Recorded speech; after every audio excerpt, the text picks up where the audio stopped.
back today, guys, to the channel, back here for a special episode on Gran Turismo 7. I have completed something that I'm very proud of for today, and I wanted to showcase this for you guys. I have now $9.2 million in my bank account at the moment, and it is all down to sheer determination, hard work, and if you guys don't know what I'm talking about, the Nürburgring Nordschleife Circuit Experience Gold certificate, right? We got the gold medal for it. It is done. I've received the $6 million. We get $1 million from silver, and then we get the $5 million from the gold. But it was a lot of hard work, and it came down to just doing the sections one by one. I did those for the last few weeks or so, right? And I ended up tackling the full one lap attack the other night, and I had a monstrous 628 to go up against from Super GT. Now, we're not going for his time. However, that is a top tier elite driver that, right? I mean, we'll probably never end up getting into the same lobby as him, but it's really cool to see the lap difference on a driver like Super GT. If you guys don't know, he has his own YouTube channel,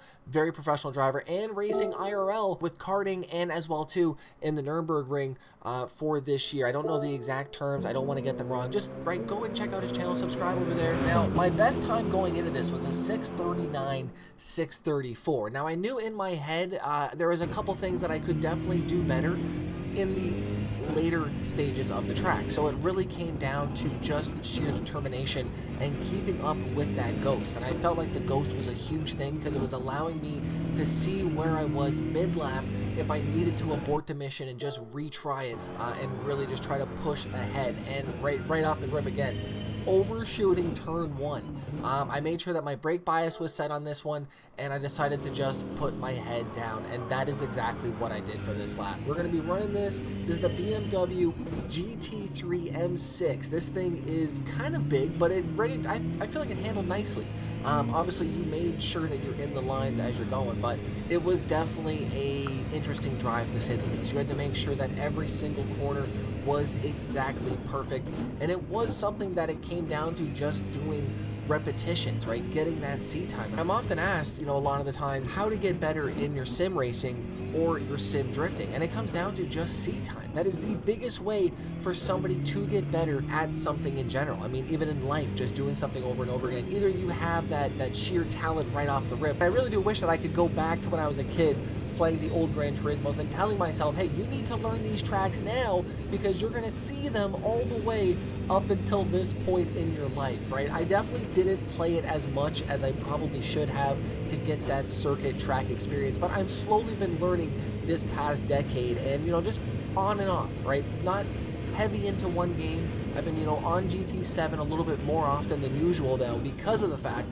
that I've been trying to get this circuit experience completed to unlock level 50 so I can then do the engine swaps. This is what this is all about. This is why I have done this whole task of completing the Nürburgring on the circuit experience, because this is definitely, for me at least, it was a tough setup. Now, but I'd love to know down below what your lap time was on the Nürburgring Nordschleife circuit experience for the one lap attack. It is definitely a challenge. It felt like for me it was fun.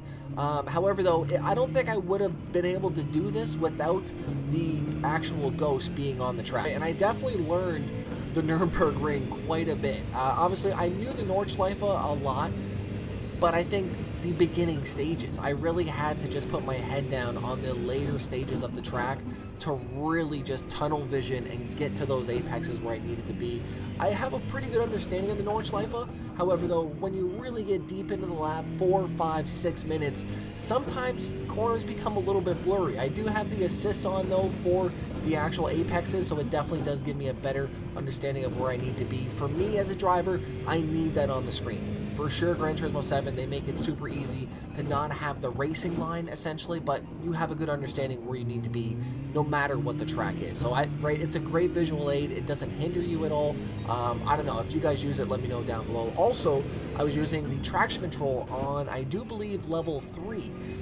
The reason being, I felt like I was way faster on every single section that I did with traction control. Obviously, being able to roll out of it with way more power and less slippage is the plan, right? And obviously, traction control helped me do that a little bit better. And it also gave me confidence to get on the throttle a lot earlier, say, and be able to actually get out cleanly and also faster than I would normally without traction control. That was just my personal experience of what I found worked for me best. Felt a difference coming out of it. Now, mind you, when I am racing online, traction control really really usually isn't on, but who knows, maybe I might start using it for some of the cars. Just low traction, but it's really cool that it is an option for some of these cars. But like I said, though, the whole reason that we're doing this was the engine swaps, and we're slowly approaching to level 50 on our Car Collector Classic, right? So I'm really hoping that I get it soon, because the engine swaps look fun. I do have a couple of them, and you guys did let me know that they are in the parts section of my garage. So I do need to check out that and equip some of those engine swaps. But yeah, now with the additional cash, $9 million should get me quite far. So we're going to buy some cars strategically that I do want. If you guys have any of them in the comment section that I should be picking up, let me know down below. I did end up picking up, I do believe it was the LaFerrari though, because I had that invitation from the roulette ticket that I ended up picking up. So I ended up using that to purchase the LaFerrari for I think like 1.6 mil or something like that. But gonna need a little bit of money though to get that up to level 50, I think. I'm not too sure on the math to go from level 40 to level 50, but if you guys can help me out in the comment section down below, how much cash do I need? Because I'm gonna have to end up grinding out some more circuit experiences. And if you guys do like this style episode, let me know in the comment section down below. For the first time, you're seeing me at my fastest peak, right? But just before this whole session that ended up starting, I felt it. I was like, you know what, this is gonna be a fast lap, and I could feel the way that I was driving, the way that I was cutting through these corners, and I really felt like the more rotation I did in my arms, I wasn't rotating enough on some of my laps to really pull the car and use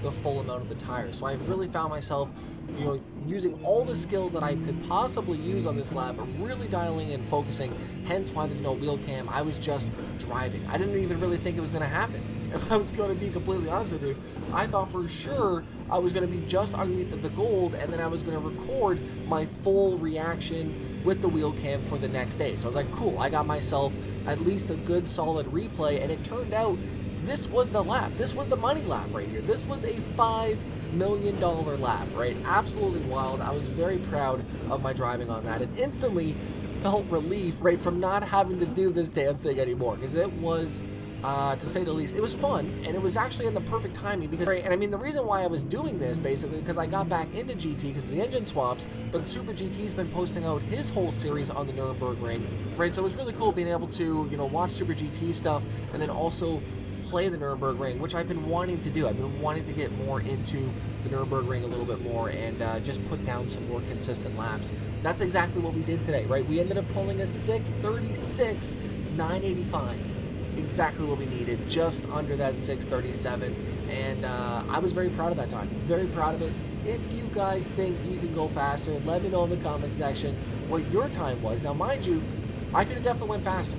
There was a lot of screw-ups on that lap. Like I said, I didn't even think it was going to happen. I just ended up hitting the Elgato on, right? But I definitely did not think that was going to end up happening. But we ended up getting that grand prize of the full checkmark completion for all the sectors done there, from 1 all the way to 11.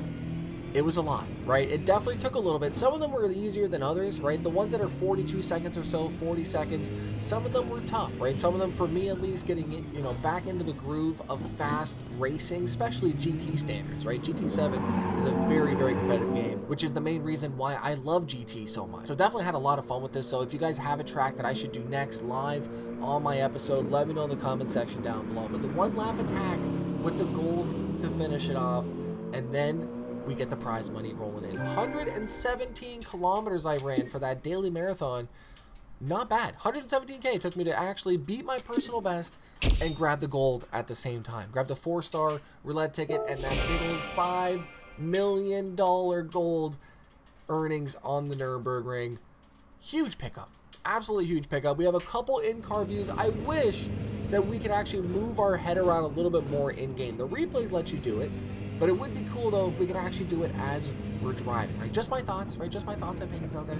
Let me know yours down below. GT7, obviously, constantly updating. We're going to be probably getting a new car pack soon, maybe even hopefully a new track pack coming in, right? I don't know. Let me know your thoughts down below on it and how much cash you currently have on this game and how you're getting this cash. Please let me know. So I ended up finishing up, and I'm sitting here. I got a LaFerrari, $9.2 million, and I'm sitting here.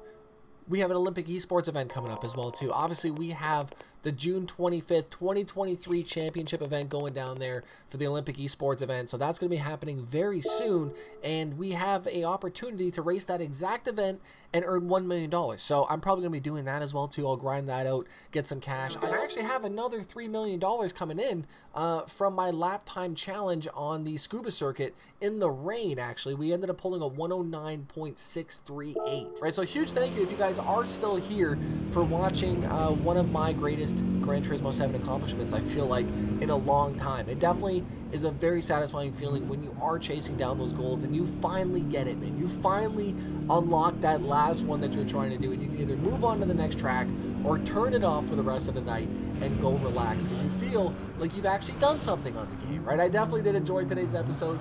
Huge thank you for coming around, and happy Father's Day yesterday for anybody that missed yesterday's episode for today, right? Happy late Father's Day, right? And a safe one at that, right? Huge thanks for coming around for today. Let me know your thoughts down below here on my personal best on the Nuremberg Ring and what I can do better on the Nordschleife, man. Huge thanks for watching for today. I'll see you guys back here tomorrow. I'm out. Peace.